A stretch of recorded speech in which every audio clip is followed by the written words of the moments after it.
우리가 지난 수년 동안 본당 리모델링을 하고 또 교육관 건축까지 전혀 어렵지 않다면 거짓말일 테고 여러 가지 힘들고 어려운 시간들이 있었지만 수고하고 고생하신 분들 그리고 많은 분들이 헌금에 동참해 주셨고 또 그런 수고와 헌신을 통해 오늘 이 자리에 감사 예배의 자리에까지 오게 된 것 같습니다. 제가 찾아보니까 22년도 3월에 우리 본당 리모델링 입당 예배를 드렸더라고요. 그때도 참 감격적이었습니다. 지금 2022년도 3월이니까 몇 년 안 지났잖아요. 여러분 옛날 기억나십니까? 지금 옛날 본당 기억나세요? 조금 있다가 영상 보면 나올 거예요. 조금 나올 텐데 야 우리가 저런 데 있었구나 이런 생각이 들 겁니다. 정말 보면 옛날 생각이 별로 나지 않을 만큼 너무나 리모델링이 잘 되었고 또 교육관 건축도 이렇게까지 자그만하지만 이렇게까지 하기보다도 필요에 의해서 저희들이 하게 되었는데 너무나 필요한 건축이었고 또 저는 미래지향적인 건물이라고 교육관이라고 생각을 합니다. 장로님이 그래도 나오지만 어르신들 엘리베이터가 반드시 필요하잖아요. 우리 교회 특별히 어르신들 많은데 그리고 다음 세대 아이들 예배당 예배드리는 분위기 이런 걸 생각하면 미래를 위해서는 다음 세대를 위해서는 어르신들을 위해서는 반드시 필요한 그 건물들이 지어졌다라고 저는 믿습니다. 그리고 보니까 제가 다 결산을 해보니까요. 저희들이 이번에 큰 교회에서 보면 그 정도 가지고 뭘 그러냐 이럴 수 있겠지만 저희들이 입장에서 저희들이 원래 빚 없는 교회였어요. 10년 전까지만 해도 빚이 없는 교회였는데 이제 빚을 가지게 되었습니다. 그런데 총 결산을 해보니까 한 16억 정도가 들었습니다. 16억 정도가 들었고 5억 정도의 빚을 가지게 되었는데 이게 여러분 헌금하신 거예요. 나머지 다 여러분 헌금하신 거예요. 여러분 상상이 되십니까? 이 정도로 우리가 헌금을 했구나. 헌신하신 거예요. 정말 여러분 놀랍고 큰 헌신과 수고를 하셨습니다. 그래서 하나님께서 더 큰 은혜로 함께 해주셨다. 저는 그렇게 믿습니다. 하나님 은혜이고 하나님의 기적이라고 믿습니다. 그리고 앞으로 남은 이 일들은 아마 넉넉하게 잘 감당해 나갈 거예요. 너무 걱정하지 마세요. 어른들은 가끔 그러시더라고요. 야 이거 어떡하노? 우리 빚 없었는데 큰일 났다 이러는데 걱정할 한 개도 없어요. 걱정하지 마시고 하나님 믿고 하나님 안에서 그냥 마음 가는 대로 하나님 사랑하는 마음대로 여러분 신앙생활 하시면 될 것 같습니다. 그래서 제목대로 모든 것이 하나님 은혜다 이렇게 고백하면서 제가 짧게 말씀을 좀 보겠습니다. 제가 두 본문을 보면서 우리 교육관 입당에 대해서 의미를 좀 가져봅니다. 성경에 보면 성막을 지었고 성막 가운데 하나님께서 임재하신 역사가 있고 모세 때 그랬죠. 그리고 솔로몬 왕 때는 성전을 지었고 그 성전 가운데에 하나님께서 임재하셨습니다. 하나님은 원래 이 인간이 지은 건물에 와 계시고 이런 분이 아니십니다. 솔로몬의 고백대로 하늘의 하늘들도 하나님을 용납할 수가 없습니다. 하나님은 천지 우주 가운데에 우주를 지으신 하나님이십니다. 우주가 여러분 상상할 수 없도록 크고 위대한 거거든요. 그 위에 계신 분이 하나님이십니다. 그런데 하나님께서 내 이름을 여기에 두겠다 이렇게 말씀하셨어요. 그리고 하나님께서 그곳에 계셨습니다. 엄청난 사건이죠. 천지를 창조하신 그분께서 당신의 피조물들이 지은 건물에 당신의 이름을 두시겠다 하신 거예요. 여러분 이런 엄청난 사건이 어디에 있습니까? 하나님께서 그렇게 계셨고 또 하나님의 은혜가 그 백성들 가운데 그렇게 머물러 있었습니다. 그런데 하나님의 뜻대로 이 백성들이 살지 않게 되고 하나님을 떠나게 되고 이런 역사들이 있지 않습니까? 그럼에도 불구하고 그 하나님께서 임재하신 성전과 성막 이런 것들은 우리가 오늘날 우리 아무리 잘 지은들 인간이 지은 이 예배당 그리고 교육관하고는 비교할 수가 없습니다. 비교할 수가 없는 하나님의 영광이 그 성막과 성전에 있었습니다. 그럼 우리는 오늘날 어떤 마음으로 이 사건을 좀 바라볼 수 있을까라는 것인데 한 가지는 솔로몬이 성전을 짓고 나서 하나님께서 그 성전 가운데 임재하신 것을 보고 백성들을 불러놓고 축복하는 내용이 나옵니다. 오늘 읽었던 본문이 바로 축복의 내용입니다. 길게 읽었는데 축복의 내용은 한 3가지 정도로 요약을 할 수가 있습니다. 한 가지는 뭐냐 하면 하나님은 하나님의 말씀하신 바를 반드시 이루시는 분이다 하는 겁니다. 그러므로 여호와를 송축하라, 하나님을 찬양하라 하는 것입니다. 하나님을 찬양합시다. 저는 우리가 건축을 하면서 리모델링을 하면서 오직 우리의 목표는 하나님께 영광을 올려드리는 것입니다. 하나님을 찬양하는 것입니다. 이것이 첫 번째예요. 하나님은 하나님이 하신 일을 반드시 이루십니다. 그리고 두 번째는 뭐냐 하면 우리가 읽었던 열왕기상 본문에 보면 우리와 함께 하시고 우리를 버리지 마옵소서 하는 거예요. 하나님이 거하시겠다고 이름한 성전을 건축하고 나서 솔로몬이 독특한 기도를 하죠. 우리와 함께 하시면, 여기까지만 하면 좋겠는데 우리를 버리지 마옵소서. 이 말이 무슨 말이겠습니까? 하나님의 말씀을 듣지 아니하면 내가 이곳을 버리겠다라고 솔로몬은 벌써 생각한 거예요. 솔로몬은 그때 벌써 생각한 거예요. 그러니 이 축복과 이 기도 가운데에 그런 마음이 있습니다. 하나님이 우리를 버리시면 안 된다. 우리는 끝까지 하나님을 바라봐야 된다. 그런 마음으로 세 번째가 뭐냐 하면 우리가 하나님의 마음을 아니까 마음을 지켜 하나님의 말씀을 지키고 하나님만 섬기게 하옵소서, 이것입니다. 그러니 솔로몬이 성전을 건축하고 나서 하나님께 드리며 백성 앞에 축복하는 기도는 한마디로 말하면 할렐루야, 하나님을 찬양하라, 오직 하나님만 섬기게 하옵소서, 이것입니다. 저는 우리가 다시 한번 우리 마음에 하나님, 우리가 평생토록 하나님을 찬양하고 하나님 말씀 안에서 하나님만 섬기는 주의 신실한 백성들이 되게 하여 주옵소서. 기도하고 순종하는 성도님 되기를 축복합니다. 하나님만 섬깁시다. 혹시 여러분 마음에 하나님만 섬겨야 되는데 다른 이런저런 것들 때문에 혼란스럽거나 중심이 흔들리거나 이런 때가 있을 수 있어요. 이럴 때가 있을 수 있는데 그때마다 기억하십시오. 이게 하나님 기뻐하시는 일인가?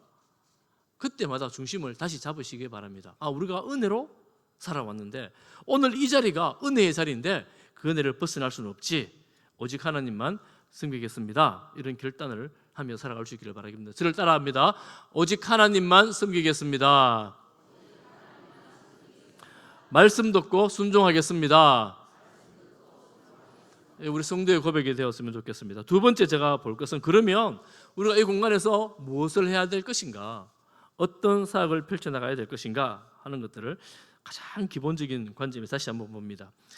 사도행전 19장 말씀은 바울의 에베소 지역 사역을 말씀하고 있습니다. 바울은 가는 곳곳마다 에베소뿐만 아니라 기본적으로 유대인들이 거하는 회당에서 말씀을 가르치고 또 전도를 했습니다. 유대인들이 회당에 모였어요. 그리고 유대교로 개종한 이방인들이 회당에서 모여 하나님을 찬양하고 말씀을 배웠습니다. 에베소에 가서도 회당에 모여서 말씀을 가르치고 전했더니만 아주 뚜렷한 반응 두 가지가 있습니다. 하나님의 말씀이 선포되는 곳에는 뚜렷한 반응 두 가지가 있습니다. 한 가지는 하나님이 계시는구나, 예수님을 믿어야 되는구나, 예수님을 믿겠습니다, 이런 반응 한 가지하고, 또 한 가지는 무슨 소리냐, 너 허황된 소리 하지 마라 하면서 이 복음을 핍박하고 박해하는 무리들입니다. 여러분, 그때부터 지금까지 이 두 가지 반응은 어디든 복음이 선포되는 자리에 있습니다. 내가 하나님을 믿겠습니다, 하나님을 예배하겠습니다, 이 부류 한 부류하고 박해하고 핍박하는 부류죠. 회당에서 이 반대자들 때문에 계속해서 말씀을 전하지 못하게 되었고, 바울과 그의 동역자들은 회당에 나와서 어디로 나왔다고요? 오늘 본문 말씀에 어디로 나왔다고요? 두란노 서원, 집을 빌렸어요. 두란노 서원을 세를 내서 그곳에 모여서 2년 동안 말씀을 강론하고, 유대인들뿐만 아니라 아시아에 있는 소아시아, 지금 터키 지역을 말하죠, 유대인들뿐만 아니라 헬라인에게도 하나님의 말씀을 전했습니다. 두란노스원, 요즘에 여러분 기독교 출판사 중에 유명한 출판사가 두란노스원이라고 있어요. 어쨌든 두란노스원이라는 게 바울이 에베소에서 말씀을 가르쳤던 지역입니다. 지금까지 우리가 기억하잖아요. 두란노스원. 이번에 우리가 성지교육관 이름 공모전을 하니까 어떤 분이 두란노스원으로 하자 이렇게 제출하신 분이 있더라고요. 두란노스원, 많은 성도들이 알고 있어요. 두란노스원이 어떻게 이렇게 기억에 남게 되었겠습니까? 성경에 나오니까 그렇죠. 무슨 사역을 이렇게 기억에 남게 되었겠습니까? 유명한 출판사가 왜 그 이름을 썼겠습니까? 의미가 있는 거죠. 무엇을 했는가? 이게 중요합니다. 무엇을 했는가? 말씀해 보니까 하나님 나라를 선포했다 이렇게 말합니다. 여러분, 우리가 그리스도인으로 살아간다 하는 것은 하나님 백성으로 살아간다라고 말씀할 수가 있습니다. 우리가 하나님 백성으로 이 땅을 살아갈 때 어떻게 살아가는 거지? 예수님이 땅에 오셔서 맨 첫 번째 하신 말씀이 하나님 나라입니다. 천국이 가까웠다. 예수님께서 부활하시고 승천하시기 직전에 하신 말씀이 하나님 나라를 가르쳤다라고 사도행전 1장에 말씀하죠. 그러니까 예수님은 처음이 하나님 나라고 이 땅의 사역 마지막이 하나님의 나라입니다. 그리고 예수님의 전체 사역의 가르침이 하나님 나라로 압축된다고 말씀할 수가 있습니다. 그러니 우리는 교회, 예배당, 그리고 교육관에서 부지런히 가르치고 부지런히 전해야 될 말씀이 바로 하나님의 나라입니다. 하나님의 나라. 여러분, 하나님 나라가 눈에 보이는 뭐 그런 게 아니잖아요. 공간적으로 어떤 자리에 임재하고 그런 것도 아니잖아요. 하나님의 다스림을 받는 사람들을 통해 하나님 나라가 우리 가운데 이미 이루어져 있고 앞으로 이루어질 것입니다. 그러니 하나님 자녀된 백성들은 하나님 나라의 꿈을 꾸며 살아가는 사람들입니다. 여러분, 하나님 나라의 꿈을 꾸시기를 바랍니다. 내가 죽어 천국 갈 그 나라뿐만 아니라 이 땅에서 하나님이 다스림으로 하나님이 주시는 평안, 하나님이 주시는 위로, 때로는 하나님이 주시는 도전, 말씀의 순종, 이런 꿈과 이런 비전을 가지고 살아갈 수 있기를 바랍니다. 이 사실들을 우리 교육관에서, 우리 예배당에서 부지런히 가르쳐야 합니다. 그래서 우리 자녀들이, 저는 그런 생각을 해요. 요즘에 취업도 어렵고 공부도 힘들고 참 살아가기 어려운 청년들 세대, 다음 우리 아이들 세대 아닙니까? 우리 아이들이 이 땅의 어떤 것들을 가지고 애를 써야 되는데 이 땅의 것들도 이 땅의 것을 통해 가지고 미래를 보는 게 아니라 하나님의 나라의 눈으로 땅을 볼 수 있기를 축복합니다. 하나님 나라의 관점으로 이 세상을 볼 때 다르게 보여요. 여러분, 셀로판지를 눈앞에 대면, 색지를 눈앞에 대고, 셀로판지 있잖아요. 눈앞에 대면 선글라스를 끼면 이 선글라스의 창으로 세상이 보입니다. 하나님 나라의 관점으로 세상을 볼 때 세상이 달라 보이기를 시작합니다. 우리 다음 세대들, 우리 직장을 구하는 사람들이 내가 어떻게 하면 좀 더 잘 살고 어떻게 하면 이 땅에서 성공하고 어떻게 하면, 이런 관점도 뭐 필요할지는 모르겠으나 더 중요한 것은 내가 정말 하나님의 나라를 위해서, 주님을 위해서 내가 어떻게 살아갈 것인가, 내가 주의 복음을 위해서 무엇을 할 것인가 기대하면서 직장을 바라보고 공부를 바라보고 친구 관계를 바라볼 때 여러분, 새로운 게, 보이지 않는 게 보이게 될 거예요. 그렇게 바라보게 될 때 하나님의 꿈에, 하나님의 비전에 동참하게 되고 하나님께서 그 인생을 반드시 책임지십니다. 하나님께서 반드시 인도해 주십니다. 그래서 저는 청년들, 우리 공부하는 주일학교 아이들도 하나님의 꿈을 꾸고 맞춰 살아가는 그런 아이들이 되기를, 교육관에서 살아가기를 축복합니다. 그럼 어떻게 해야 돼요? 두란노스원에서 했던 게 뭐냐면 날마다 말씀을 강론했어요. 그러면 하나님의 꿈을 꾸기 위해서 어떻게 해야 되는가 하면 어쨌거나 날마다 말씀을 읽고 말씀을 배우고 말씀을 묵상하고 말씀 가운데에 하나님 나라가 무엇인지, 하나님이 뭐라고 말씀하시는지를 계속해서 묵상하고 또 공부하고 실천하고 이렇게 해야 됩니다. 어떻게 날마다 모이냐? 날마다 모이는 거 좀 어렵잖아요.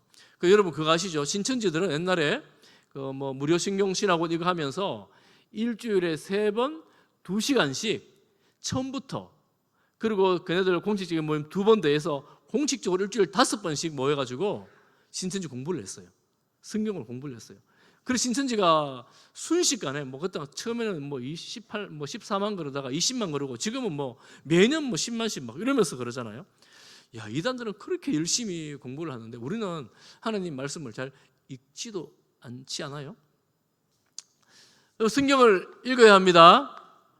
오늘 새가족 모임에서 그랬어요. 오늘 성경에 대해서 배웠거든요.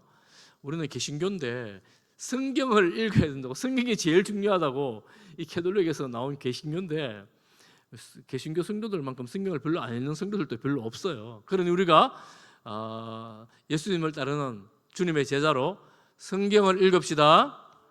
그리고 성경을 묵상합시다. 그리고 여러분, 말씀을 잘 배워서 순종해야 합니다. 제가 지금은 원래는 제자 훈련 쉬고 있는데, 코로나 전에 제자 훈련할 때 정말 열심히 했어요. 여러분들이 주중에 한번 모여가지고 최소한 3시간 이상씩 함께 모여가지고 말씀을 가지고 이야기하고 또 말씀을 배우고, 또 숙제가 많았거든요. 숙제하면서 주중에 하루에 일정 시간을 들이지 않으면 훈련하기가 너무 어려웠는데, 열심히 하다가 훈련 끝나니까 다들 또 그렇게 안 하시더라고. 그만큼은 안 해도 여러분 매일 말씀을 읽는 것, 말씀을 묵상하는 것, 여러분들 신경을 쓰고 하루에, 오늘도 새가족 모임에서 말씀했어요. 하루에 최소한 20분에서 30분은 말씀 읽고 기도하고 하는 걸 꼭 하시기를 바랍니다. 모여서 못할지라도 여러분 개인적으로 말씀 읽고 묵상하는 것 꼭 최소한 30분은 한다라고 생각하고 하시기를 바랍니다. 어디에서 했다고요? 새가족 모임에서 한 말이에요. 새가족에게 제가 이렇게 가르치고 있습니다. 그래, 여러분 먼저 믿은 성도님들 말씀 읽고 묵상합시다. 옆에 분하고 이렇게 인사합시다. 격려합시다. 말씀을 읽읍시다.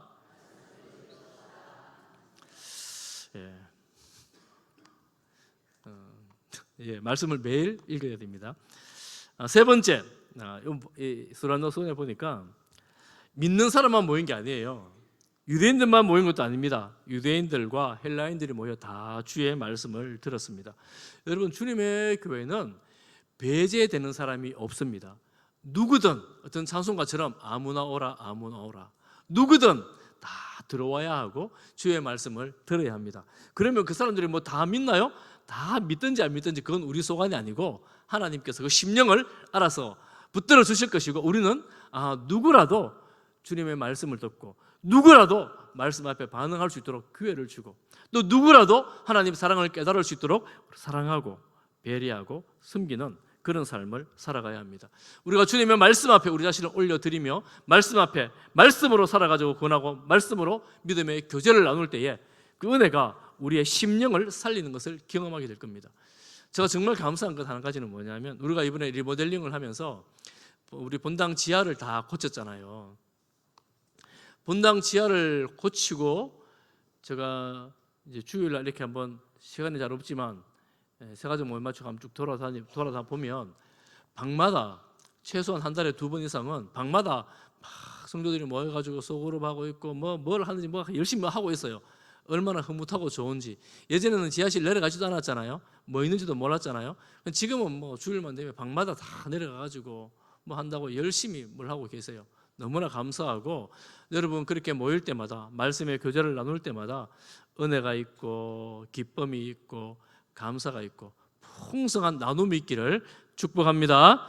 그래서 우리가 궁극적으로 하나님의 사람으로 하나님의 손에 쓰임 받는 하나님의 비전에 동참하는 그런 성도로 살아갈 수 있기를 간절히 바랍니다. 그래서 저는 이런 꿈을 꾸요. 이런 기도를 합니다. 하나님께서 대구 대봉동 이 지역에 70여 년 전에 우리 교회를 세우셨어요. 하나님 왜 이 지역에, 그 당시 두부촌에 정말 못 사는 사람들이 모였던 이 지역에 우리 교회를 세우셨나. 그때는 실향민들 위주로 교회가 세워졌는데 믿음으로 살아보자고 교회를 세웠잖아요. 고향을 떠나서 믿음으로 살려고 몸부림을 치며 교회를 세우셨는데, 그 이후에 우리가 믿음으로 잘 살며 또 신앙으로 살며 이 지역 사회에서 우리가 감당해야 될 가장 중요한 몫이 있다면 이 지역에서 구원의 방주가 되는 것입니다. 한 영혼 한 영혼을 귀히 여기고 한 영혼이 예수님 앞에 나와 생명을 얻고 구원을 얻는 것입니다. 여러분 마음에 꼭 새기십시오. 우리 교회가 이 자리에 존재하는 이유는 이 지역 사회에서, 좀 더 크게 보면 대구 지역에서 한 영혼을 구원하는 사역을 하는 것이다. 주님께서 우리 교회를 이 자리에 두시고 예배당을 세우시고 또한 교육관을 건축하게 하신 것, 한 영혼을 구원하게 하시는 것이다. 그래서 세상이 홍수로 다 떠밀려 죽어가는 때에 죽어가는 때에 누군가가 이곳에 들어오면 생명을 얻습니다. 물에 빠진 사람을 구원하는 것, 이게 구원의 의미예요. 살려내는 것입니다. 우리 교회가 그 역할을 잘 감당하는 살아있는 성령 충만한 교회가 되기를 축복합니다. 아멘. 말씀을 마치겠습니다.